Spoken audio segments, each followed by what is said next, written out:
G'day, Justin Hogg here from Right Source, indoors again. Unfortunately not able to go outside to do the filming at the moment.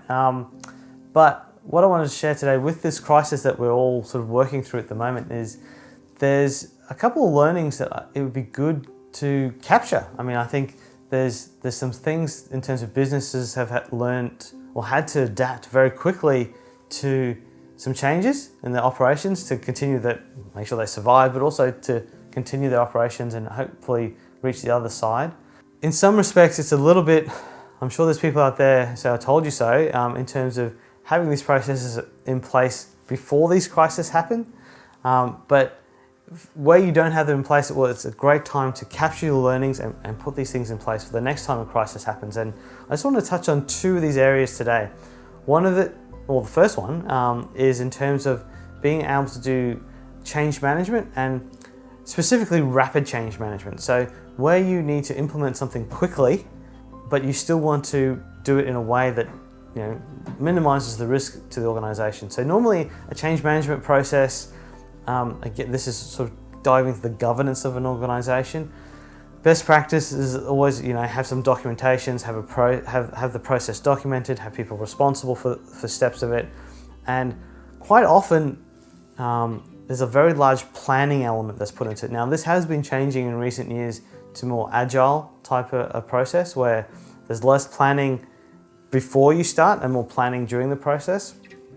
And what we've seen with the health crisis is that people have had to change like right now. You've got hours or maybe days to plan, but literally we have to get this done now. How do we do it? And this rapid change process helps sort of intuitively, people have worked out the right way to do the change process. So yes, there's a bit of planning, but it's a decision on what you need to do, execute, monitor, and replan. So you're doing a very quick feedback loop, which is requiring a lot of extra communication, but also requiring people to take accountability. So it's very similar to an agile approach of change management where you do one step, review that step, see what's happened, see what's changed, alter your plan if it needs to be altered, but keep going. And basically you're planning as you're going. So you're changing something, you're executing it, and if that doesn't work, or it could work better, or it has a flow-on effect, you're making changes on the fly and going through it. Rather than doing a whole heap of planning up front, detailed, exactly how it's going to work, testing before it's live. There's no time to do any of that. It's like, it's live now. So working from home is a perfect example of that. A lot of organizations have gone, well, we just all need to work from home like tomorrow.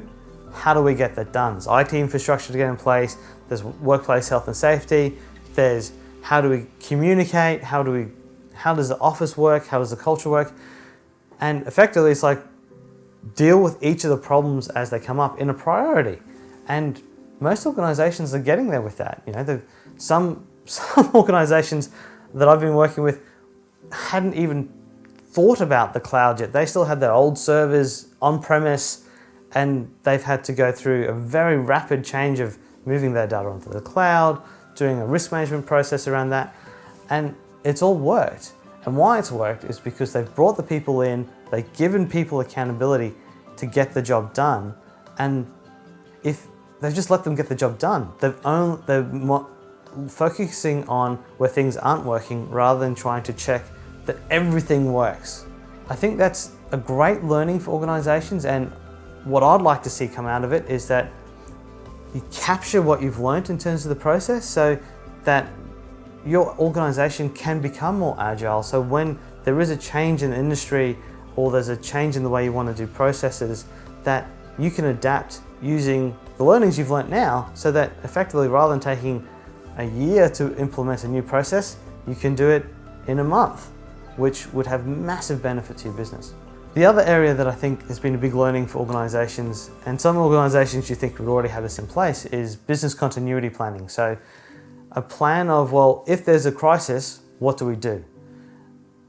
And it's related to change management, but it's more about, usually the business continuity talks about, well, if the office burns down, or if there's a flood, or we have a cyber attack, what happens? How do we piece it together so we can continue operation? What a lot of people do, they have a plan, they have a team who are basically like coordinator of the process. So like something goes wrong, team comes together and they sort of give the directions to get things moving.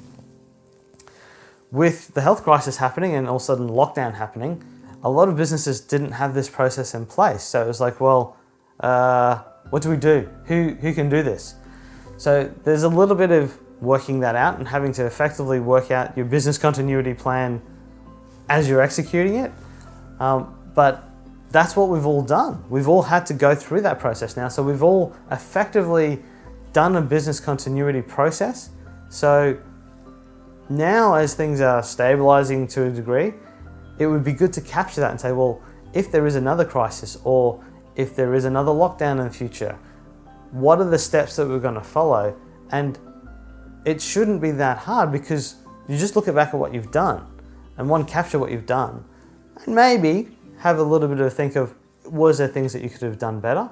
Probably I would say the majority of things is that one thing that people could have done better is actually know who's going to be responsible for what before the problem happens, but that's all been sorted now. So I think as much as this has been a very trying time and very unsettling, I think there's a lot of learnings that business can capture and can actually learn and grow from this experience so that when we come out the other side, they're actually in a much better place from a governance aspect to deal with any future crisis or become more agile in the business that they're in.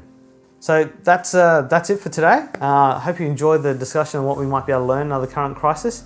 There's other videos we've got on YouTube, so please feel free to subscribe. There's a lot of different topics relating to business as well as accounting. Otherwise, I hope you enjoyed the video. It's Justin Hogg from RightSource.